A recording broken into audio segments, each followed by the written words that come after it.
Good day, everyone. So our topic for today is all about renewable energy.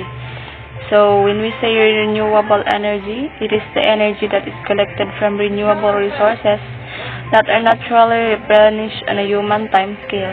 It includes sources such as sunlight, winds, the movement of water, and geothermal heat.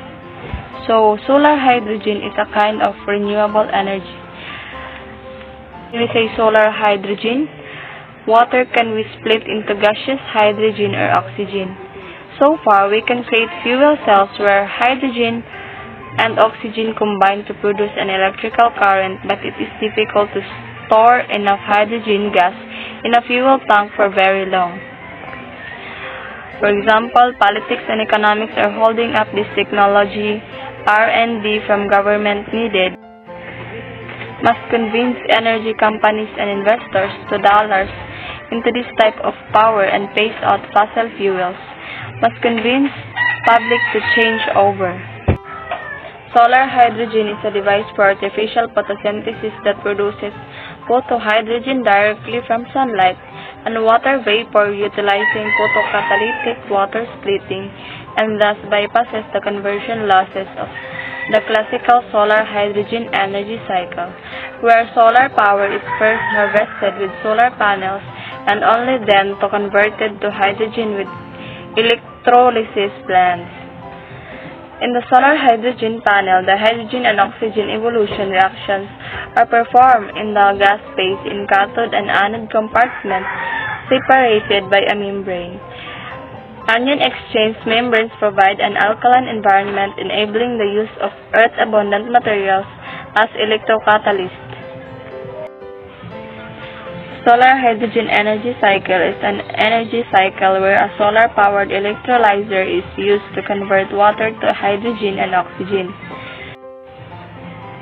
Hydrogen and oxygen produced thus are stored to be used by a fuel cell to produce electricity when no sunlight is available.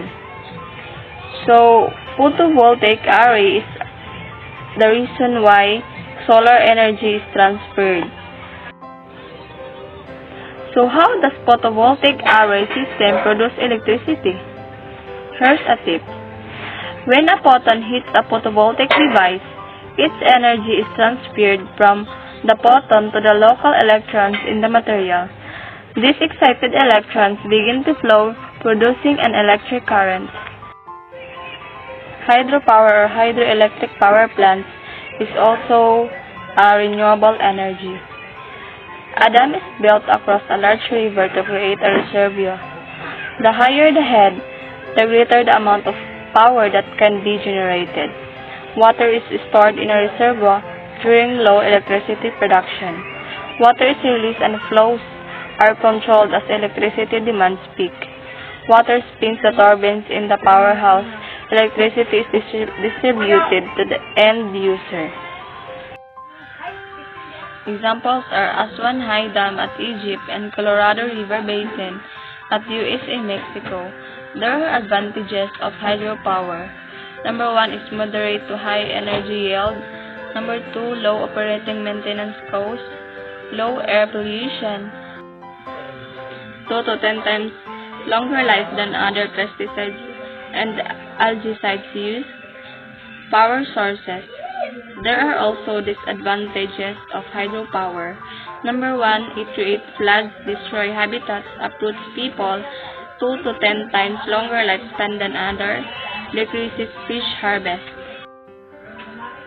Hydropower or hydroelectric power, also known as water power, is the use of falling or fast-running water to produce electricity or to power machines.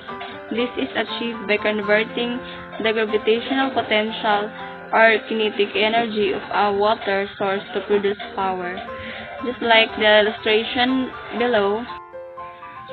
So, how hydropower works? A conventional dam holds water in a man-made lake or reservoir behind it. When water is released through the dam, it spins a turbine connected to a generator that produces electricity. Tidal power, power created from tidal energy. Tidal energy is a form of power produced by a natural rise and fall of tides caused by the gravitational interaction between Earth, Sun, and Moon. Tidal currents with sufficient energy from harvesting occur when water passes through a constriction, causing the water to move faster. Advantage of tidal power. Tidal energy spins turbines. Disadvantages of tidal power are few suitable sites, construction cost high. So how much energy can tidal power produce? Electrical generation potential. The total energy contained in tides worldwide is 3,000 gigawatts to billion watts, though estimates of how much of that energy is available for power generation by tidal barrages are between 120 and 400 gigawatts, depending on the location and the potential for conversion. Biomass, organic matter in plants produced through photosynthesis and can be burned directly as a solid fuel or converted into a gas or liquid fuel. So biomass is organic, meaning it is made of material that comes from living organisms such as plants and animals. The most common biomass materials used for energy are plants, wood, and waste. Examples are burning wood. Number 2 is agricultural waste, such as bagasse, sugarcane residue, or straw. Number 3, urban waste, such as burning garbage. Biofuels, such as biogas, a mixture of 60% methane and 40% of carbon dioxide. Liquid ethanol, such as grain alcohol, sugar, grain, mixed gasoline, and ethanol or gasohol, which can be burned in conventional gasoline engines, super unleaded. And lastly, liquid methanol, wood alcohol.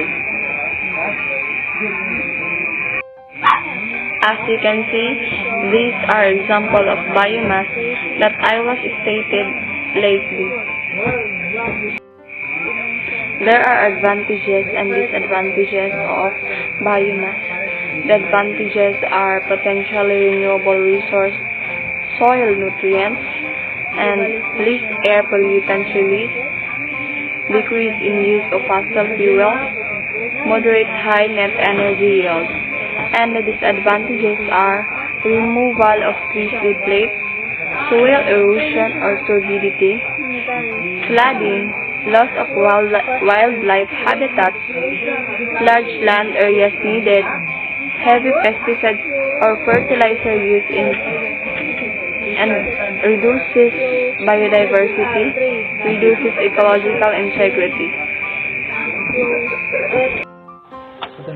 Geothermal energy, heat contained in underground rocks and fluid that can be tapped for energy. Mixture of dry steam, wet steam, or hot water and can be used to heat space or water. Potentially renewable resource. 22 countries currently use geothermal. It supplies 1% of world energy. In the USA, 44% geothermal energy produced worldwide. Geothermal electricity is produced mostly in Hawaii, California, Nevada, and Utah. Geothermal energy is heat energy from the earth. Geo means earth and thermal means heat. Geothermal resources are reservoirs of hot water that exist or are human-made at varying temperature and deep below the earth's surface. Advantages of geothermal: reliable, renewable, moderate net energy yield, build plants, 96% less CO2 emitted, competitive cost. Disadvantages of geothermal: scarcity of reservoir, deforestation, land subsidence, noise, or odor. Solutions for sustainable energy: improve energy efficiency, increase local availability of renewable energy resources, find transitional resources such as natural gas or nuclear, Government must promote R&D for alternative renewable energy resources. Educate the public. All energy resources should compete in an open, free market with no government control. Government needs to implement constructive subsidies, not destructive subsidies, to promote change. This will lead to conservation of resources and less overconsumption.